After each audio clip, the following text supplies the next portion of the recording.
Mga kababayan, pag-usapan po natin itong naging pahayag ni Harry Roque dito at bigyan po natin ng reaksyon, para hindi lamang yung naratibo nila ang namamayagpag or para magkaroon po ng idea or insights ng ating mga kababayan, Sabi po dito ni Harry Roque, kinakaladkad tayo ng ating presidente sa isang giyera na wala naman tayong interes. Bilang reaksyon mga kababayan, para po sa akin, napaka-delikado po ng mga ganyang statement dahil marami pong naniniwala kay Harry Roque, Marami siyang followers, At maaari siyang paniwalaan sa ganyang statement niya na yan.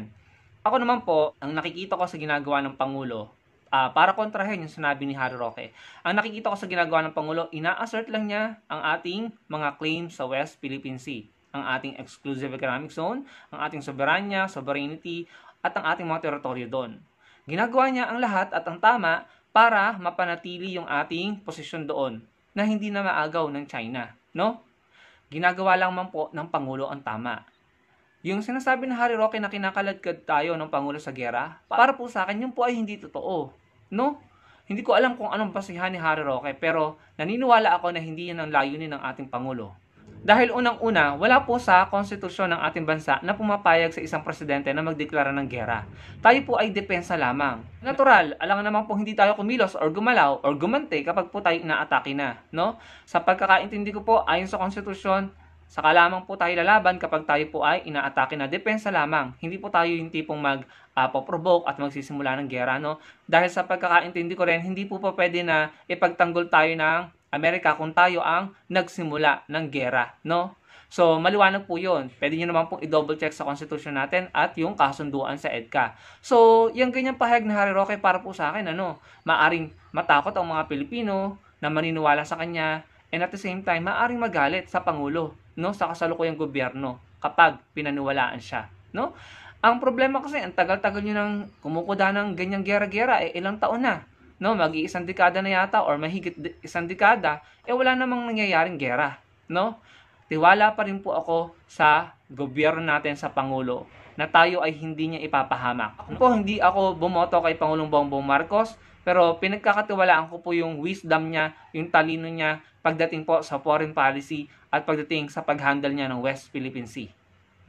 Kung maaalala nyo, si Atty. Lenny po yung binoto ko, ay nagbigay na rin ng pahayag ng pagsang-ayon sa foreign policy ng Pangulong Marcos, specifically dyan sa West Philippine Sea.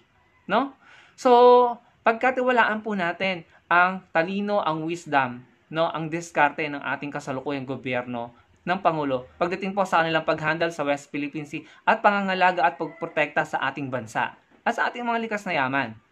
Pagkatiwalaan po natin ang AFP, ang ating authority, ang gobyerno, ang Pangulo. Kasi, ayan, kuda sila ng kuda ng ganyan. Wala namang nangyayaring gera. Dahil po ang China ay ayaw din ng gera. Hanggang pananakot lang po yan, At nagpahayag na nga po si Xi Jinping na ayaw po niya ng gera sa Amerika or sa kahit kaninong bansa. Again, hindi ko alam kung anong basehan ni Harry Roque dyan, Pero para po sa akin, yan po ay malayo sa katotohanan, Yun po ang aking opinion dyan. At naniniwala ako na hindi mangyayari yan. Naniniwala ako na matatapos ng Pangulong Bongbong Marcos ang kanyang termino na hindi tayo mai-involve sa gera. At sa pakiramdam ko talaga, kumpiyansa ako na mapapahiya ang mga taong nagsasabi ng ganito, na tayo po ay maaring ma-involve sa gera or mapahamak dahil sa polisiya ng kasalukuyang Pangulo. Naniniwala ako na mapapahiya sila. Hindi tayo ipapahamak ng Pangulo at magtiwala tayo sa kanya.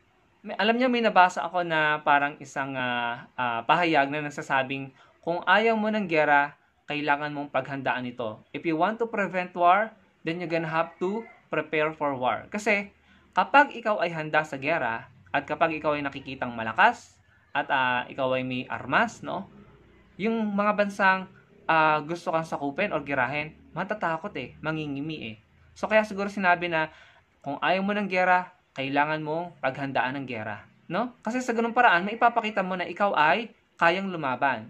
At kapag naintindihan ng mga bansang balak sumakop sa iyo or girahin ka na ikaw ay may kakayahang lumaban, matatakot sila, mangingimi sila. And I think yun po ang ginagawa ng Pangulo natin, Na pinapakita niya sa mundo na tayo ay nagpapalakas pagdating po sa ating armas.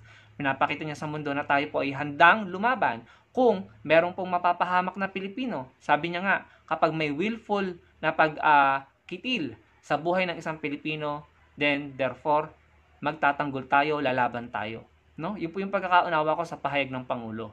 At ang ginagawa niya, pinapakita niya sa China na tayo may mga kaalyansa, may mga kaibigang bansa na handang sumaklolo o tumulong sa atin in case na lumusob sila dito. Yan po yung pinapakita ng Pangulo sa China. Kaya naman ang China ngayon, aligaga na rin, no? Hindi mo malaman sa kanila kung magiging agresibo ba sila or matatakot, no? Kaya ang pag-travel ng Pangulo sa iba't ibang bansa ay malaking bagay dahil inaayos niya ang relasyon natin sa mga bansang maaari nating maging katulong or katuwang in case of trahedya, no? Bagyo, or in case na magkaroon po ng labanan dyan sa West Philippine Sea. Pero naniniwala pa rin ako na ang giyera ay malayo pa sa katotohanan, no? Para po sa akin, takot din po ang China. Takot din silang masayang ang kanilang mga ipinundar sa mahabang panahon na masisira lamang or mawawasak lamang dahil sila ay magiging involved sa giyera. I'm sure takot din yung mga yan. Kaya puro pananakot at pang-i-intimidate lang ginagawa nila. Kaya naman pag tayo po ay nagpatakot at nagpa-intimidate, tayo po ang talo.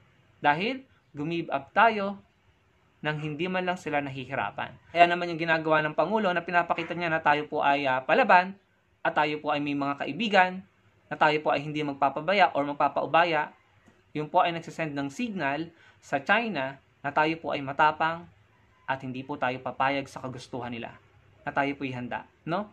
So, kayo mga kababayan, naniniwala po ba kayo sa naging pahayag ni Harry Roque? Ilagay niyo lamang po sa comment section below at huwag niyo kalimutang i-like ang video natin at magkita-kita po tayo sa susunod kong video. Salamat po.